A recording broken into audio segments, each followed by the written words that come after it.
നമുക്കറിയാം, ഇന്ന് പ്രതിപക്ഷം കേരള നിയമസഭയിൽ കൊണ്ടുവന്ന അടിയന്തര പ്രമേയം രാഹുൽ ഗാന്ധിയുടെ നെഞ്ചിലേക്ക് വെടിയുണ്ട ഉതിർക്കും എന്നൊരു BJP നേതാവ് പ്രഖ്യാപിച്ചിട്ടും അയാൾക്കെതിരായി നിയമ നടപടികൾ സ്വീകരിക്കാത്ത സർക്കാരിന്റെ നടപടിയിൽ പ്രതിഷേധിച്ചുകൊണ്ടാണ്. എന്നാൽ ഈ വിഷയം വളരെ നിസ്സാരമാണ് എന്നുള്ള മട്ടിലാണ് സർക്കാരിന് വേണ്ടി സ്പീക്കർ ഈ വിഷയം നിയമസഭയിൽ എടുക്കാൻ സമ്മതിക്കായിരുന്നത്. ഈ രാജ്യത്തെ പ്രതിപക്ഷ നേതാവ്, ലോകസഭയിലെ പ്രതിപക്ഷ നേതാവും ജനകോടികളുടെ നേതാവുമായ രാഹുൽ ഗാന്ധിയെ നെഞ്ചിൽ വെടിയുണ്ട പായിക്കുമെന്ന് ഒരു BJPയുടെ നേതാവ് പരസ്യമായി ഒരു ചർച്ചയിൽ വെല്ലുവിളിച്ചിട്ട് അയാൾക്കെതിരായി പരാതികൾ കൊടുത്തിട്ട് 26-ാം തീയതി നടന്ന സംഭവമാണ്. 27-നും 28-നും പരാതികൾ കൊടുത്തു.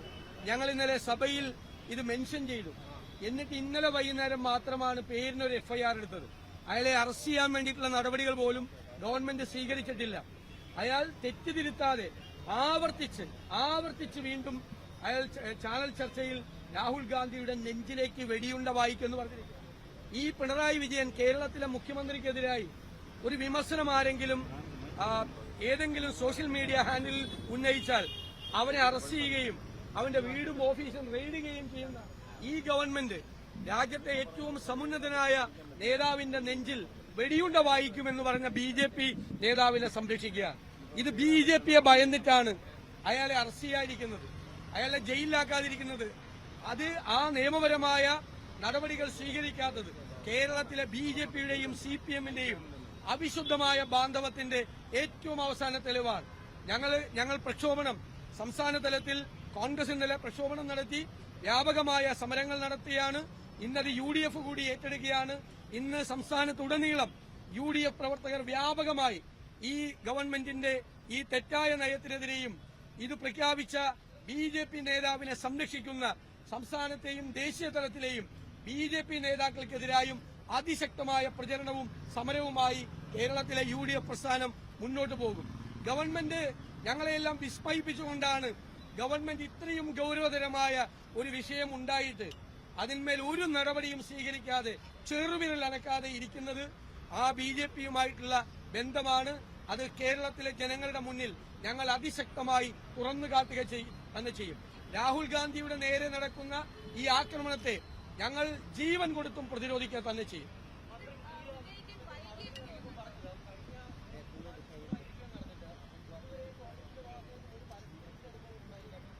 ഞങ്ങളെല്ലാം ഇന്നലെ നിങ്ങളെല്ലാം കണ്ടതിൽ ഇന്നലെയും മിനിയാന്നും ഈ സംസ്ഥാനത്തുടനീളം പ്രതിഷേധം നടന്നല്ലോ. ഇന്നലെ AICC ജനറൽ സെക്രട്ടറിയും ഞാനും KPCC പ്രസിഡന്റും അടക്കമുള്ള ആളുകൾ, MLA-മാരുൾപ്പെടെയുള്ള ആളുകൾ മുഴുവൻ ഇന്നലെ പ്രതിഷേധത്തിൽ പങ്കെടുത്തതാണ്. ഇന്നലെ ഞങ്ങൾ നിയമസഭയിൽ മെൻഷൻ ചെയ്തു. അപ്പൊ നമ്മൾ വിചാരിക്കുന്നത് ഇതുപോലത്തെ ഒരു ഗുരുതരമായ കേസിൽ ഞങ്ങളെല്ലാം പത്രസമ്മേളനത്തിൽ അതിശക്തമായ നടപടിയെടുക്കണമെന്ന് പറഞ്ഞു. പരാതികളില്ല എന്ന് ഇന്നലെ നിയമസഭയിൽ ഒരു CPM അംഗം പറഞ്ഞു. ആ പരാതികൾ മുഴുവൻ ഞങ്ങൾ ഉയർത്തിക്കാട്ടി. നിരവധി പരാതികൾ ഈ സംസ്ഥാനത്തുടനീളം ഞങ്ങൾ കൊടുത്തിട്ടുണ്ട്. അപ്പൊ ഞങ്ങളെല്ലാം വിചാരിക്കുന്നത് ഗവൺമെന്റ് ഈ കാര്യം ഗൌരവമായി എടുത്ത് അടിയന്തരമായ നടപടി സ്വീകരിക്കുമെന്ന്. ഈ അവിശുദ്ധ ബാന്ധവം ഈ വിഷയത്തിലും ഉണ്ടാവുമെന്ന് നമ്മൾ ആരും പ്രതീക്ഷിച്ചിട്ടില്ലല്ലോ. തീർച്ചയായിട്ടും ഉണ്ടല്ലോ. കേന്ദ്ര ഏജൻസികളെ ഭയന്നുകൊണ്ട് ജീവിക്കുന്ന ഒരു മുഖ്യമന്ത്രിയാണ് കേരളത്തിലുള്ളത്. കേന്ദ്ര ഏജൻസികളുമായി ധാരണയിലാണ്. BJPയും നിങ്ങൾക്ക് അറിയില്ലേ എത്ര കേസുകളാണ്. മഞ്ചേശ്വരം ഉപതെരഞ്ഞെടുപ്പ് കേസ്, കൊടകര കുഴൽപ്പണ കേസ് ഉൾപ്പെടെയുള്ള തൃശൂർ പൂരം കലക്കിയ കേസ്, ADGP RSS നേതാവിനെ കണ്ട കേസ്, ഇതെല്ലാം ഒതുക്കി തീർക്കല്ലേ ഗവൺമെന്റ്. എല്ലാം BJPക്ക് അനുകൂലമായി 4-5 കേസുകളാണ് ഇതുവരെ ഒതുക്കി തീർത്തത്. തൃശൂർ പൂരം കലക്കാൻ BJPക്കാർക്ക് ഒത്താശ ചെയ്തു കൊടുത്തില്ലേ? എന്നിട്ട് എവിടെ പോയി ആ കേസ്? അവിടുത്തെ DGP റിപ്പോർട്ട് ചെയ്തിട്ട് പോലും അതിൽ കുറ്റവാളിയായ ADGPയെ സംരക്ഷിക്കുകയല്ലേ? ആ ADGPയല്ലേ RSS നേതാവിനെ കാണാൻ പിണറായി വിജയൻ പറഞ്ഞയച്ചത്? എന്തുപറ്റി? കൊടകര കുഴൽപ്പണ കേസിൽ ഒരു BJPക്കാരൻ പോലും അറസ്റ്റിലായില്ലല്ലോ. എല്ലാ തെളിവുകളുണ്ടായിട്ടും. മഞ്ചേശ്വരം കേസിൽ 1 കൊല്ലത്തിനകം സമർപ്പിക്കേണ്ട കാര്യം സമർപ്പിക്കാതിരുന്നതുകൊണ്ടാണ് ആ കേസ് തള്ളിപ്പോയത്. കഴിഞ്ഞ ദിവസം അടിയന്തര പ്രമേയം ചർച്ചയ്ക്കെടുത്തപ്പോൾ ഞങ്ങൾക്കൊന്നും മറച്ചു വെക്കാനില്ലാത്തതുകൊണ്ടാണ് ചർച്ചയ്ക്കെടുത്തത്. ഇന്ന് ചർച്ചയില്ല, നോട്ടീസുമില്ല. കാരണം ഒരുപാട് കാര്യങ്ങൾ മറച്ചു വെക്കാനുണ്ട്.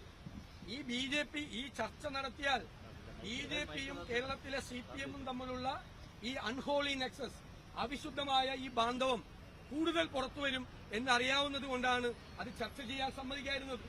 ഞങ്ങൾക്ക് ഒറ്റ ചോദ്യമാണ് കേരളത്തിലെ മുഖ്യമന്ത്രി പിണറായി വിജയനോട്. ഇത് നിസ്സാര സംഭവമാണോ?